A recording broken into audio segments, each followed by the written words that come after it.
The following is a text exchange which occurred between brothers and sister on July 6th, 2021, 1:21 p.m. So, Mom and Dad's 50th is next month.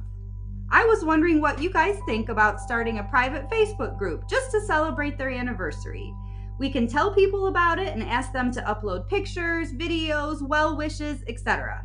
We can keep it a secret up until the big day and then invite them to join the group. Also, I thought about scheduling a live Zoom happy hour type thing where we can invite people to join in and drink a toast to celebrate. Let me know what you think. I think it's a lovely idea. We could also do a very special anniversary episode of the podcast and publish it as a tribute to them. We could even take part of this text exchange to begin it and then record with the three of us in a room together. They would love a tribute podcast. I'm in.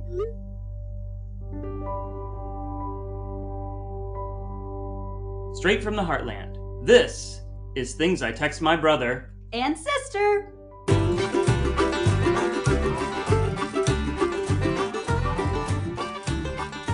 Hey folks, and welcome back to another episode of Things I Text My Brother and Sister, a series of conversations which are taking place between the brothers and Sister Drouillard on subjects spanning the neighborhood and the globe, which will hopefully leave you smarter, kinder, and better looking.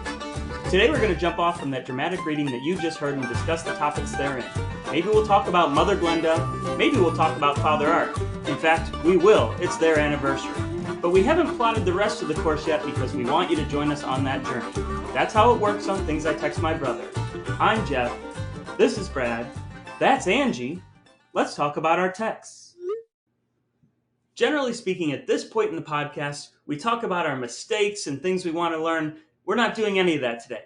We're doing a tribute to our 50th anniversary episode of this podcast. Right, Brad? I think you have the wrong anniversary. I think it's for our parents. Oh, Father Art and Mother Glenda. I think it's their 50th anniversary. That makes a lot more sense. Well, I'd like to believe we don't even have 50 episodes, so it can't be our 50th anniversary. That's true. I think we're somewhere around 9. So we'll hold off on that. But we've invited the most special guest we've ever had on the show to join us today. That is Sister Angie.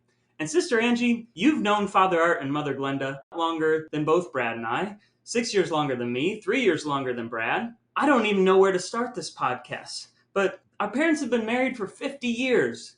What do you know about their marriage, their early days, their wedding, anything about that? Picture Elliston, Ohio, August 20th, 1971. I'm there already.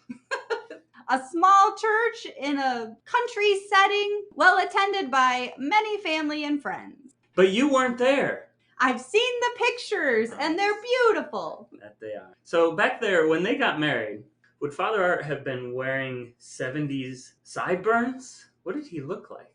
Yes. He had black glasses, the thick kind of black glasses from that time. That's right. White dinner jacket and tuxedo pants. Very sharp, very sharp. Black pants, white jacket? Yes.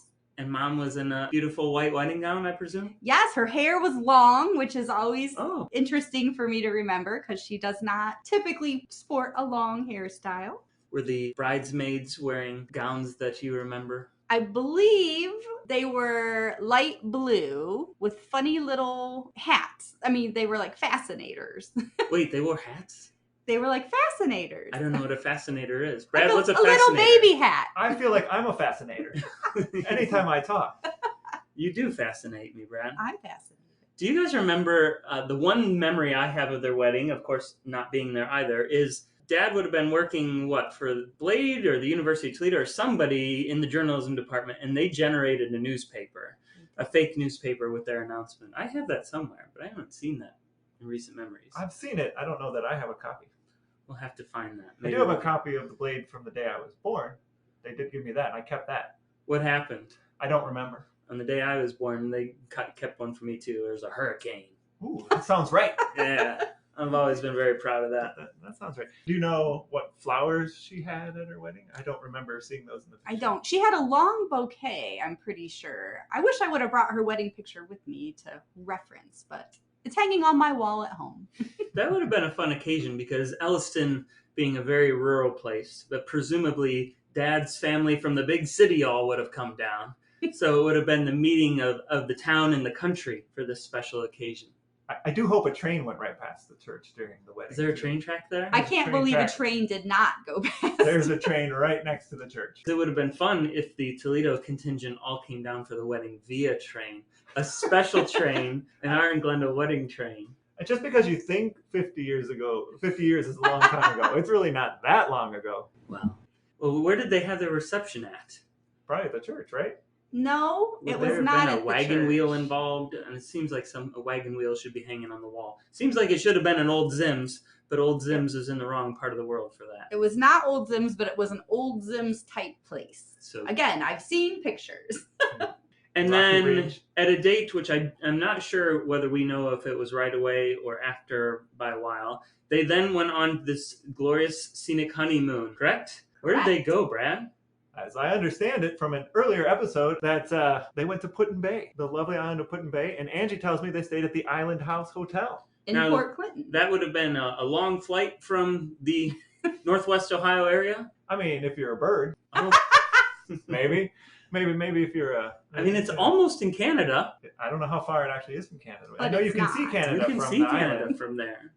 I asked Dad if pieces were falling off the Perry Monument while he was there, because I've been to Put-in Bay twice when pieces were falling off the Perry Monument. Would they have ridden around in golf carts? Not I don't at think that golf time, carts, no. no. Bicycles? They might have rented Maybe. a bicycle. I hope they rented a tandem. I hope it was so. a bicycle built for two. I hope it was. Let's, I hope it let's was. just Let's say just it was. say it was. And this is This is how I'm the picturing it now, yes. and this is the official record. So This is Clearly it what we is. For posterity. Mom and Dad, this is your life. You rode tandem bicycles on Put-in Bay with falling objects from the Perry Monument of 1812 cascading all around you to a winery. Golf carts hadn't been invented yet, and this is your wedding story. Were either of you with us when we went on the 4-H trip to Put-in Bay when they locked the keys in the car at the winery? Yes, I was there. They took us to a winery? Everybody went to the winery because it wasn't. It It was across the street from the geology one. I don't remember what you did. You went underground and looked at some stalactites or stalagmites, and then across the street was a winery. And we were parked at the winery, and the keys got locked in the tan van. The tan van. There would be no podcast about the life of Art and Glenda Drewyor as a married couple without mentioning the tan van, which was probably there for a period of like 10 years out of their 50. But in spirit, it was there the whole time. It is ubiquitous. It's yes. still there. Yeah. There was a red van at some point afterwards. Nowhere near as impactful. I don't even remember the red van. The tan van was Spartan, and I loved it. I still have plastic marks on my arm from laying there, sweating into the plastic floor of the tan van on trips through Breezewood, Pennsylvania. The tan van was hosed out literally with the garden hose because there was no carpet. And it at one point served as the prom promise mobile. Oh. And I drove it to my prom. That's I wish excellent. someone would hose out Breezewood as well. Yeah. Well, that's the wedding and the honeymoon as presented by three people who were not there. Not at all. Not So there. hopefully it matches everyone's memory, and for those who weren't there, it paints a perfect picture. But life certainly continued on from there, and at some point we all enter the story. Angie in 1973, Yes. 1973, Brad in 1976, 75. Why? 75, Woo! and me in 1978, 79. I have the years down. I have the years down. You are rocking it over there, my man. Angie, when you were born, Father Art and Mother Glenda lived where? Mommy, Mommy. I think. Or maybe Detroit. When you were born? I don't know. I'm going with Mommy. Mommy. And then when I was born, they moved to Rossford. And then shortly before I was born, it was back to our Mother Glenda's ancestral homeland of Elmore, Ohio. For most of our childhood, certainly the entirety of mine and most of both of yours, we were in Elmore, Ohio. Brad, tell everybody about Elmore, Ohio, the town that we were raised in. Elmore, Ohio is a lovely town with 2 water towers, which make it a landmark while you're flying if you need help navigating across Ohio. So that makes it special. How many traffic lights would it have had during our childhood? There was 1 traffic light and 1 set of flashers in our childhood, and then a second set of flashers was added by the high school. So there we are in Elmore, Ohio. I'm barefoot. Angie's taking care of running the show. And Brad, I don't know what you're doing. Playing basketball. Playing basketball. what memories do we have of our parents, into their marriage, into the point where we're young children living in Elmore, Ohio, living the dream in this beautiful, bucolic country town setting that we were raised in? It was good stuff. It's everything you think it was. They went to work and made sure that we had what we needed and lived a life that was a great example to us about how to be there, how to show up, how to support people, taking care of your family. It was good stuff. It started off my future of snazzy dressing. I have one of my earliest memories is not actually a memory, but it's a picture of when I was a small child wearing a velour leisure suit to Cedar Point. Clearly on a hot day because everyone else is wearing tank tops and tiny shorts and I'm wearing a full-on suit. I'm certain it was my choice, but they allowed me to express myself even as a small child in the way that I wanted to. Unconditional support. Unconditional. It's hard to look back on those years with anything but just like this fond haze of memories that's like getting up as the marching band rolls by. If you've slept in way too late during the summer, the marching band walks down the street. Mr. Williams is leading them down the street, barking at them. Mom's probably folding laundry or doing something because she was and is in constant motion for the entirety of the 50 years of their marriage. If there was one thing to describe Glenda Drewyor, it's probably just perpetual motion. She was always doing something around the house and just making everything there work incredibly well. And at some point, maybe firing a tuna sandwich at you so you can come in barefoot and then run back outside and play with the neighborhood kids. The door is always open. The cousins and mom's dad are just across town. Play until the street lights come on, and then probably a little bit more. Maybe come inside once that mosquito truck comes by and gasses the whole neighborhood with chemicals.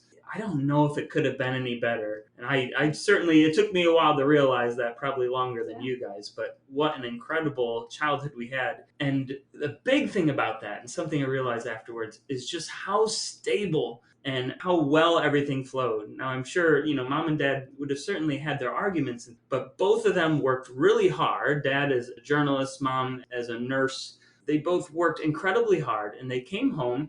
There'd be little disagreements about money or whatever, but with us, we didn't experience any of that. We didn't experience their bad days at work. We didn't experience any disagreements that they really had between each other in any way that shaped us negatively or anything like that. They were normal people, but they were so solid, and they just built such a strong foundation. And it was only after I got out in the world and saw how many people don't experience that foundation, that I was like, we were so incredibly lucky to have Glenda, M.K. Drewyor, and Art Drewyor as our parents for what they created for us. Well, I only remember 2 rules for when we were in town. Be home when the streetlights turn on and don't go by the river. Of course, I broke all of those rules, but I remember laying in the river at the end of a solo sledding run, having gone off a ramp, and I thought I was paralyzed, and the bottom of the hill ended up with me laying on my back in the river. Fortunately, my nose was above the water level.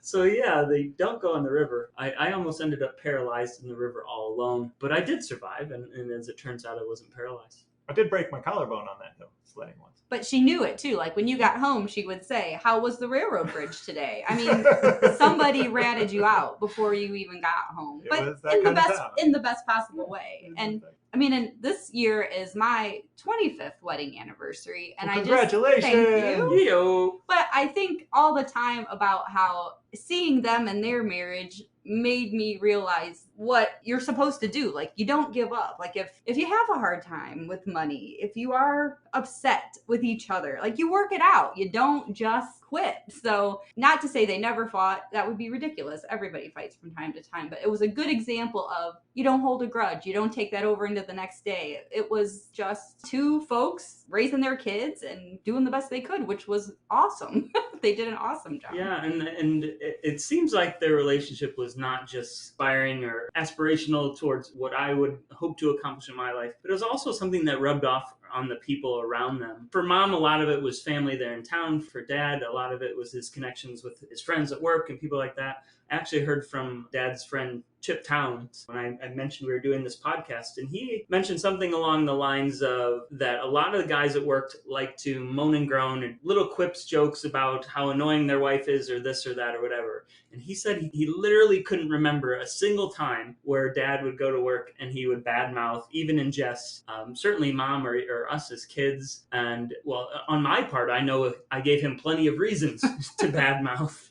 things going on, and I don't know that I would have been able to do so. But it's also a case to know how proud our parents were of the things that you guys accomplished, and the few things that I've accomplished. And the amount of pride, I mean, with Dad, it's the biggest thing you see on his sleeve is the pride he has in his grandchildren and his children, and the fact that they thought we were such great kids and such a great family, even at the times when we gave them reasons not to, is pretty cool as well. You always felt it. You always knew it. Yeah.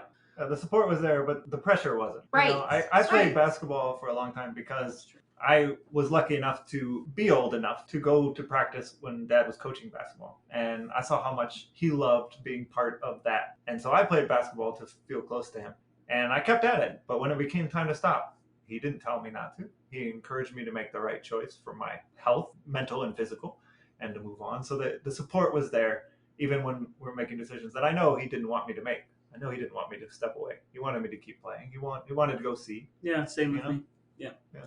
If you wear a merit badge as a parent, it's, one of the greatest ways to judge it is how you've influenced the people around you and what your children have been able to take from you. And hopefully we've honored the service that they gave us as parents, because, a big part of their marriage was raising us, and we don't know all the aspects that came before that, but we've all been able to achieve that same stability and hopefully the types of success that they had both in our family and professionally. And there's no way that happens without all those great examples that they set professionally, in the community, at home.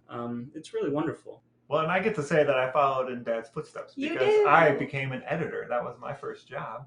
And when I called him to tell him, he said I probably was the last of his children he thought would follow in his footsteps and be an editor.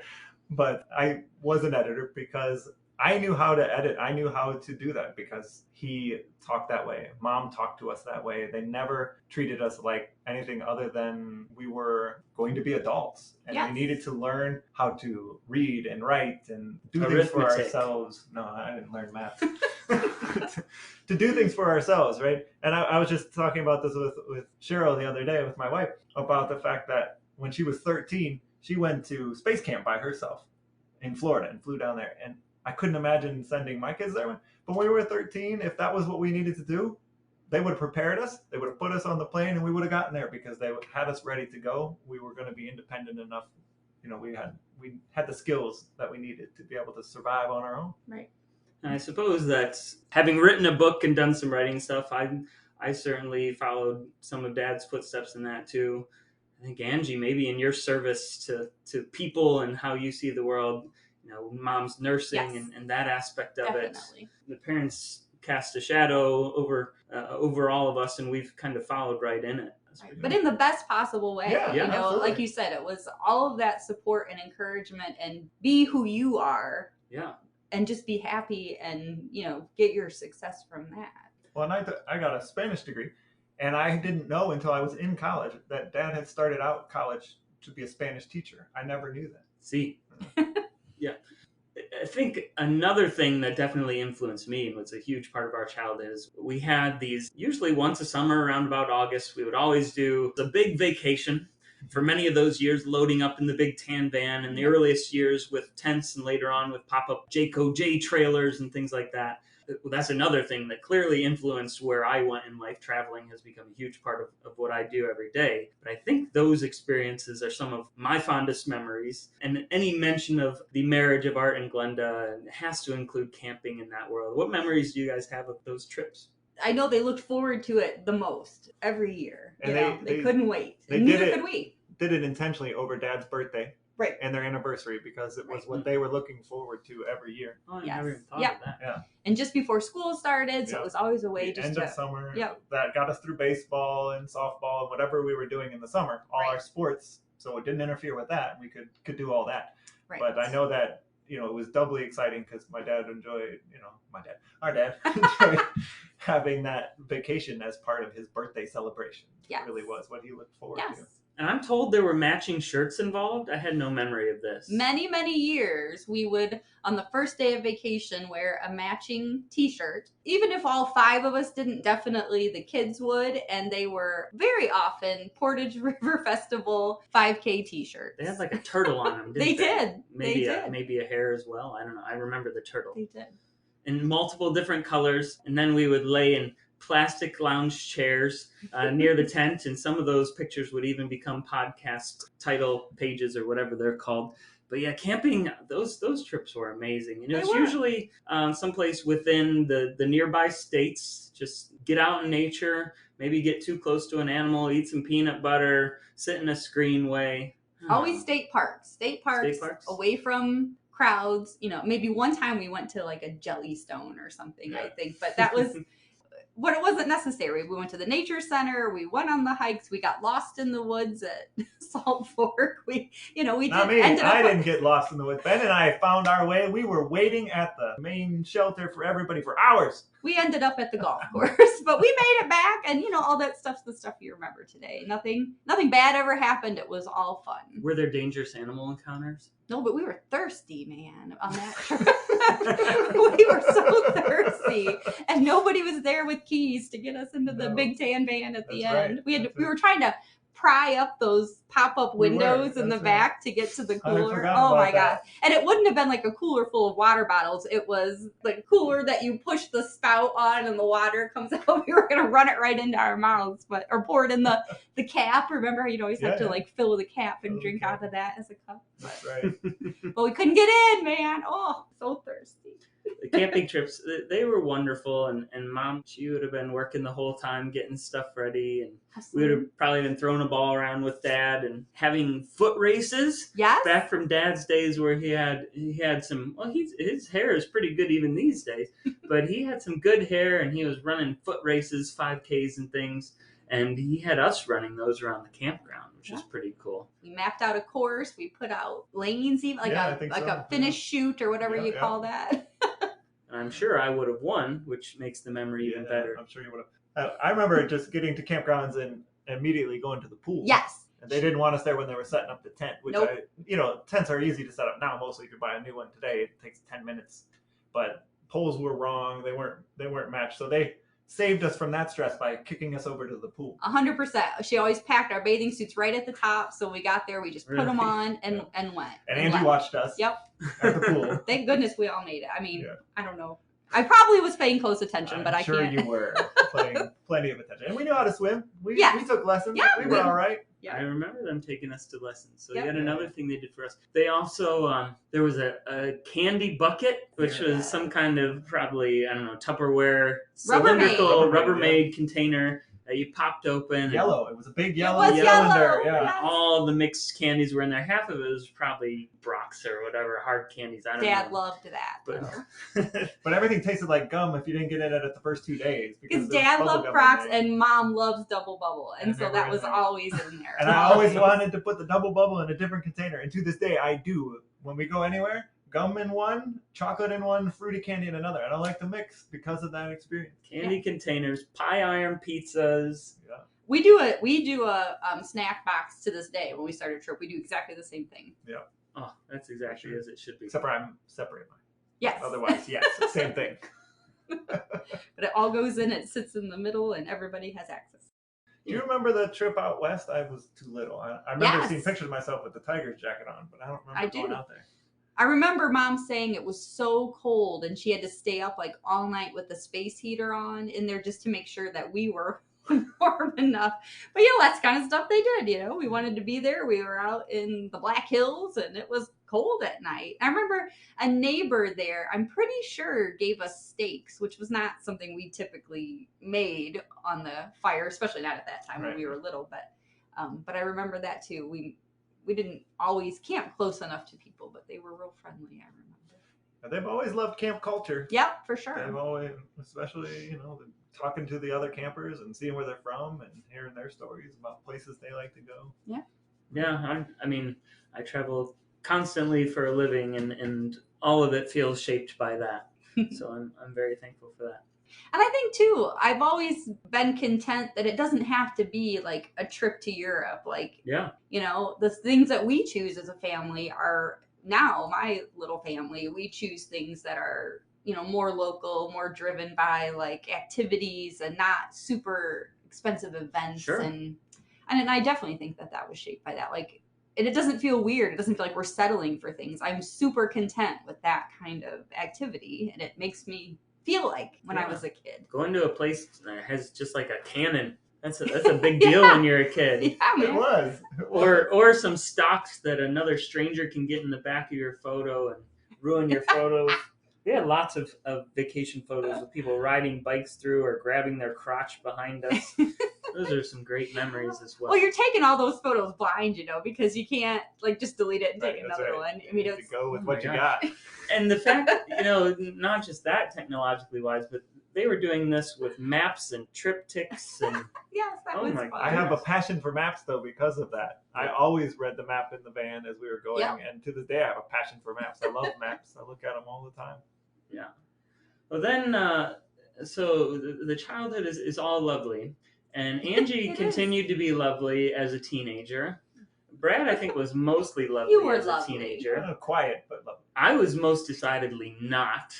So that is true. One thing that I'm incredibly thankful for is not just how they were such good parents at the beginning, but one of the main reasons I don't have kids, I won't have kids, is because how I treated our parents during my teenage years, which a lot of teenagers go through that. I feel like I was worse.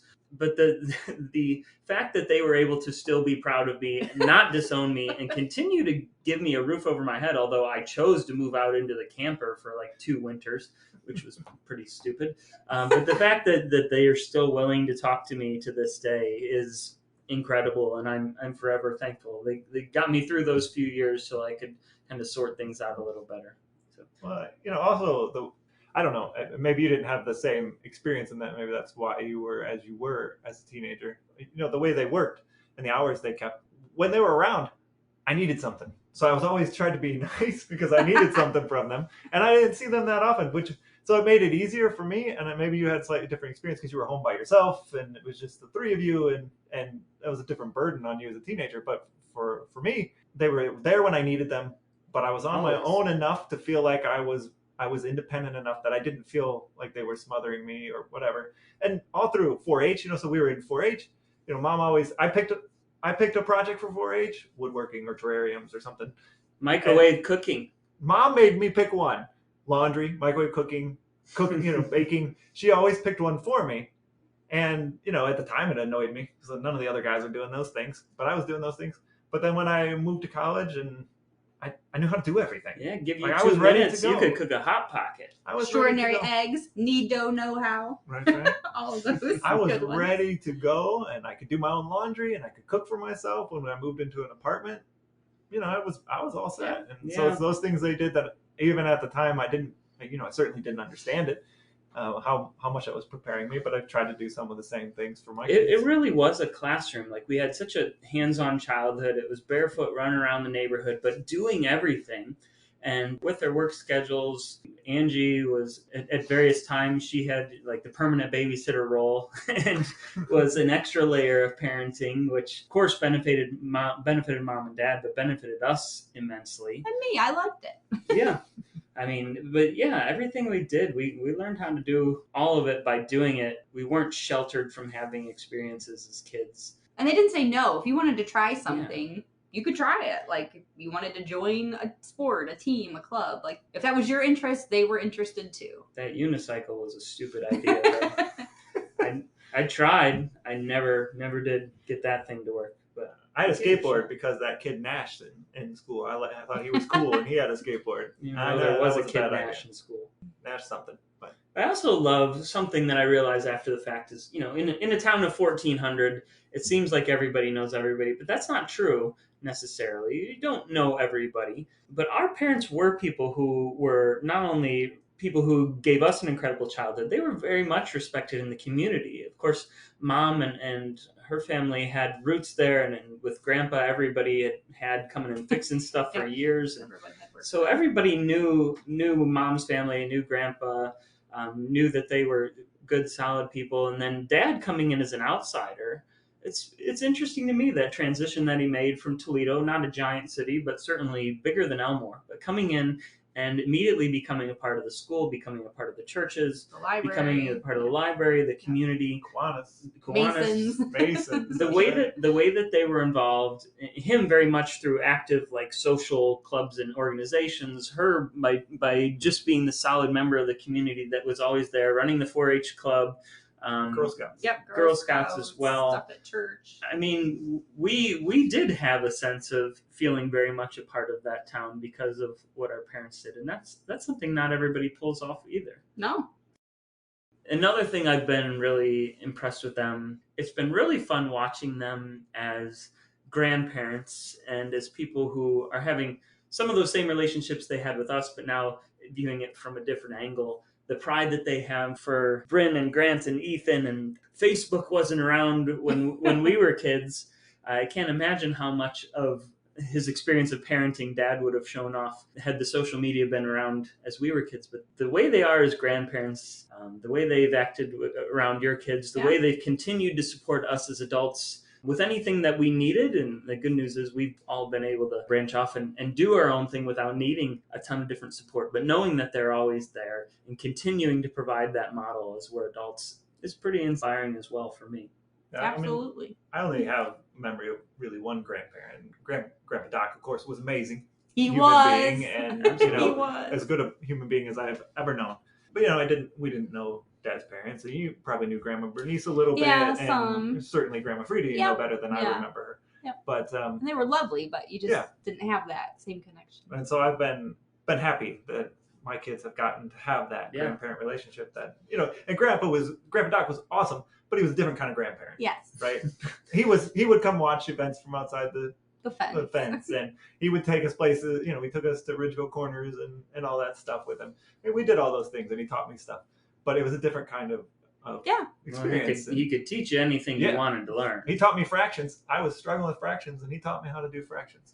I remember that. But it was just different. So I've always been grateful. Right. Both sets of grandparents are great for my kids, but and mine that too. they have been able to experience our parents is something I've always been grateful for. Yeah. I mean, we were saying they had a great life in the town that they lived in for 40 some years and were well integrated in the community, had family there and stuff. And when we all kind of migrated this direction to Columbus, they're like, we're selling our house and moving down there. We don't want to be this far away from you or the grandkids. I mean, not everybody does that. And it was amazing that they did. And it was in a very Glenda way. Yes. Right? Just she called me. We're moving to Columbus. Yeah, we're selling our house. Selling our house. Oh, okay.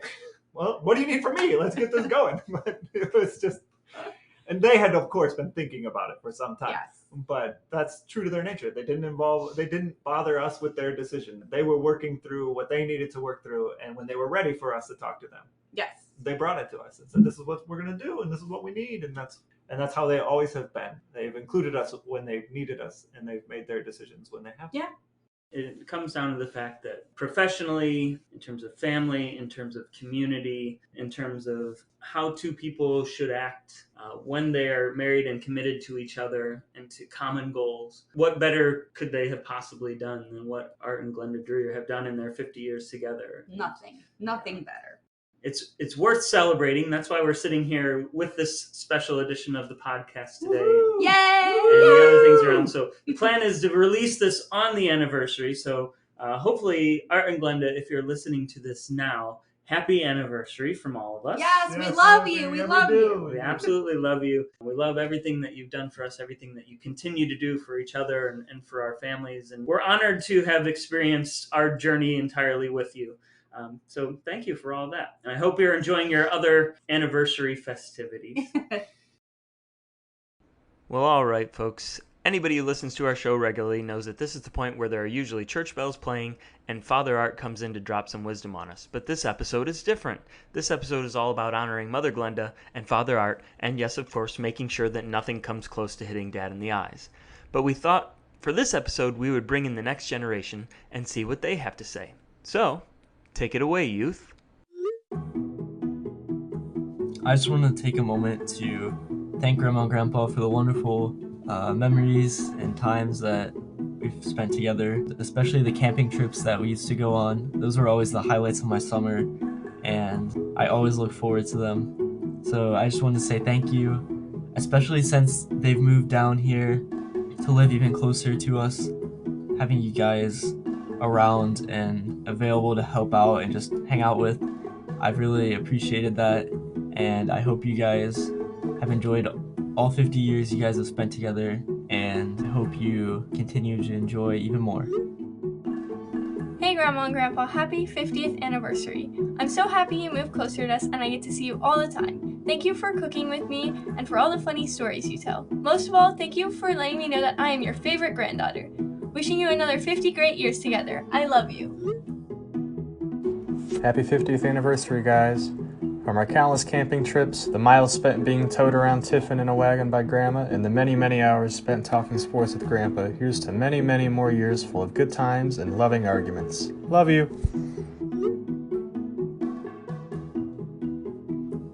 Well, folks, it seems that our time together is coming to an end for this very special 50th anniversary episode of Things I Text My Brother And Sister. We've said just about everything we can say about trains in Elliston, the wilderness, Rubbermaid candy containers, Breezewood, Pennsylvania, leisure suits, fascinators, and big tan vans. But fear not, there will be another episode coming your way soon, just as soon as we can dig back into the archives and find another gem of a text exchange to do just enough research to sound like we know what we're talking about. In the meantime, you can head over to our Instagram page at Things I Text My Brother Podcast to drop us a note about what you liked, what you didn't like, or to tell us something we got completely wrong. You can even tell us incredible stories that you have about Art and Glenda Drewyor and their 50 years together. You might even have enough time to tell a friend, an enemy, and a total stranger to give us a listen as well. If you manage to do any of that, the fraternity and sisterhood of Drouillards will be forever grateful. But most importantly, thanks for listening, and we'll talk to you next time.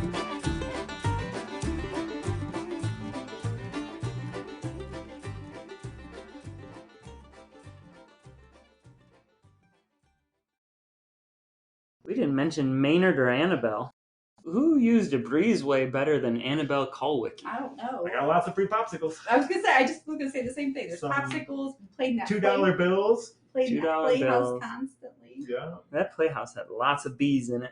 But Yeah. yes, we were over there. Yeah, it would be kind of strange to talk about our childhood without mention of Annabelle and Maynard. Which we only got Maynard because you got to go to London or something. I think. Was that? That does not seem like That a doesn't fair seem right. trade-off. Because he only liked you. Well, no. First. For that first week, he liked me, and then remember Angie that. came home from London. Which is strange because no animal since He has really bonded loved with you. me in my whole life. It took me several weeks after you went to college and I took your room for him to let me in the room. He would growl and bite me every time I walked in the room. He was a nut in his own way. So I had that blue chair that Grandpa had that Yes. we got, and it was sitting in the bedroom, in the corner. And I would walk in, and he'd be sitting in the chair, and he would just growl at me and growl at me, and growl at me. I'm trying to remember some of those tangential things of the childhood that weren't tangential at all. There's Maynard, there's Annabelle, there's beating the crap out of the Blasie's garage with our wiffle balls and They things. put up with so much. How in the world? There was also the fact that usually when we were knocking wiffle balls off of the house, Mom or Dad would have been sleeping in the room that the wiffle ball was hitting, getting ready for a night And shift. when that pool exploded, you remember when the pool the exploded? Washing around the house in an inner tube. Poor Mrs. Measley. Were we were all there? Hustling I don't over. remember the actual incident. I know Then it. we turned Water it in the over. basement. Oh yeah. Water just pouring in the And basement. Dad was sleeping, and we turned it over and used it as a slip and slide. Yeah, we did. We did. I forgot. And then the sand was there, Yep. so we played used with it that. as a sandbox for a while. And the cats all pooped it. And then we stopped using it as a sandbox. Oh, good times. It was good time. So now we gotta go. Now is the part on Sprockets where we dance.